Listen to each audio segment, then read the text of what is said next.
Okay, we are continuing our interview with Gary Plock. This is December 19th.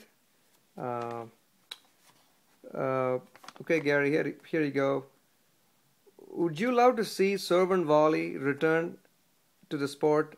And if yes, how would we go about doing that? Well, that's a very good question, and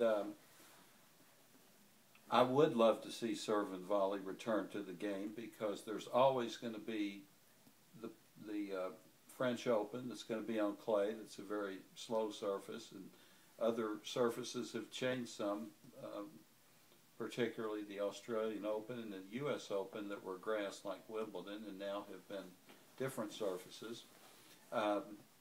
And the reason that I'd like to see it return is so that you would have a confluence of different styles as the game once had, because you had the big serve and volleyers, but you also had the counter punchers and the counter attackers, like the Pete Samprases versus Michael Chang, or the Don Budges versus the Bobby Riggs, if you go back to the 30s and 40s, and it's always been that way.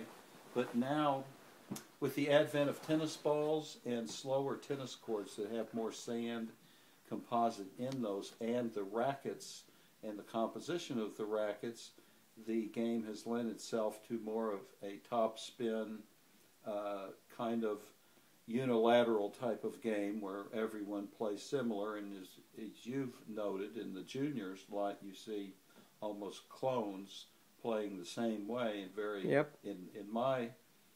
in my opinion, very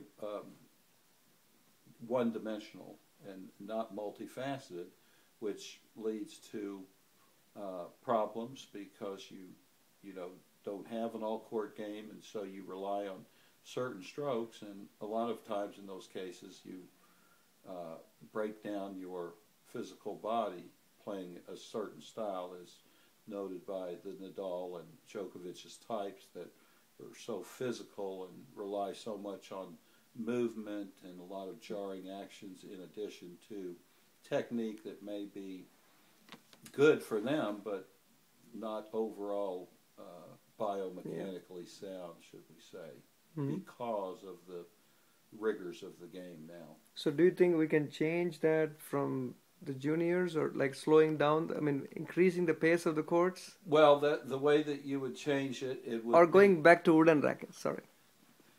Well, I think going back to old rackets would be a mistake, because the new rackets are, I think, a little more biomechanically sound. Okay. And they last longer, and it's hard to go retro, I think. But the thing that they can do is definitely speed up the courts, and so that you have a combination of faster courts and slower courts. It's even been evidenced at Wimbledon that the courts have been slowed down by the type of grass used to promote slower play or baseline play. And the other thing would be to change the ball, make the ball thinner, tighter, like really the USTA did for Pete Sampras in the last year of the U.S. Open, so that he was playing with a little tighter ball that was a little liver and denser and really went faster than a ball that would swell up and take the felt, pick up the dust, and make it a thicker ball that would be better for an Agassi or a type of counterpuncher. Okay. Those would be the practical ways to do it. The balls and the courts, we can definitely do some changes. That's great.